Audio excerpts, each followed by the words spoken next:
Is that responsible? That is the most responsible thing to do. Do you want me to fold my hands? Do you want me to not do anything? What will history say about me?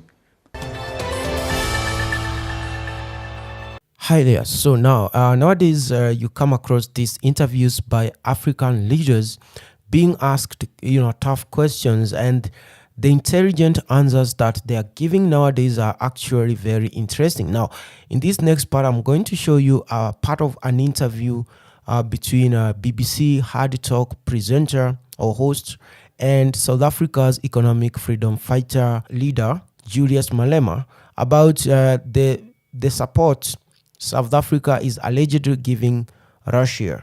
So he gave his 2 cents, and I want you to listen to this. And after that, I also want you to listen to what the foreign minister from South Africa had said about the same thing.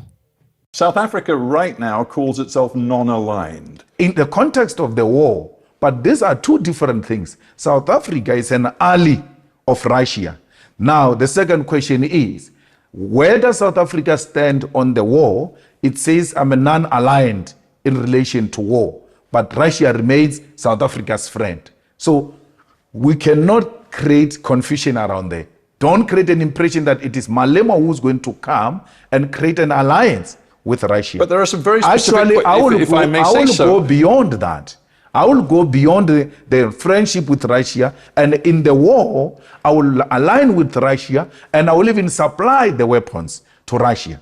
Because Russia is in a war with imperialism, and any agenda that seeks to push back imperialist agendas is well within the policies of the EFF.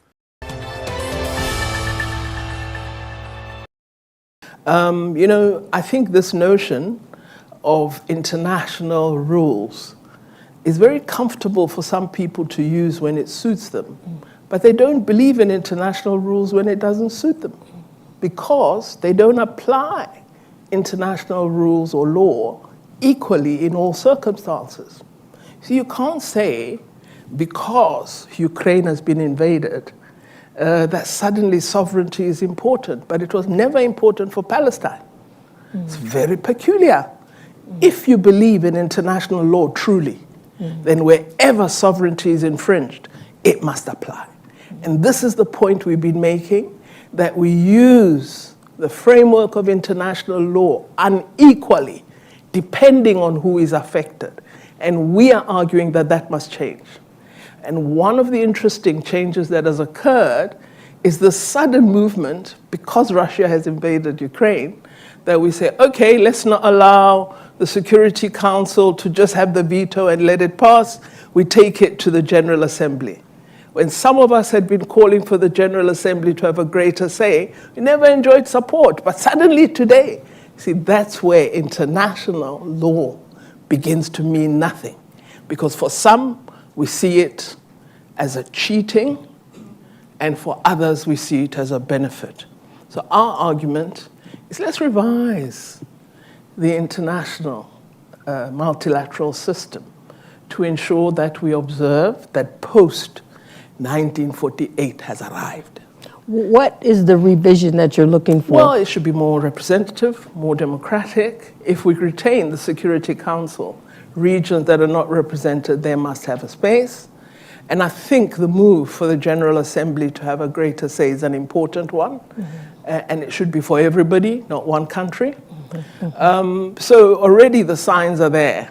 Let's really ensure that we make these changes, which several countries have been calling for many, many years.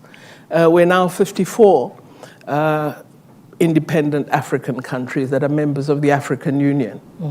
We have 3 rotating non-permanent members that are elected every few years to the Security Council. I mean, what is that? So I really think we've got to rethink the multilateral system, ensure it's more fair, more open, transparent, and democratic. Yes.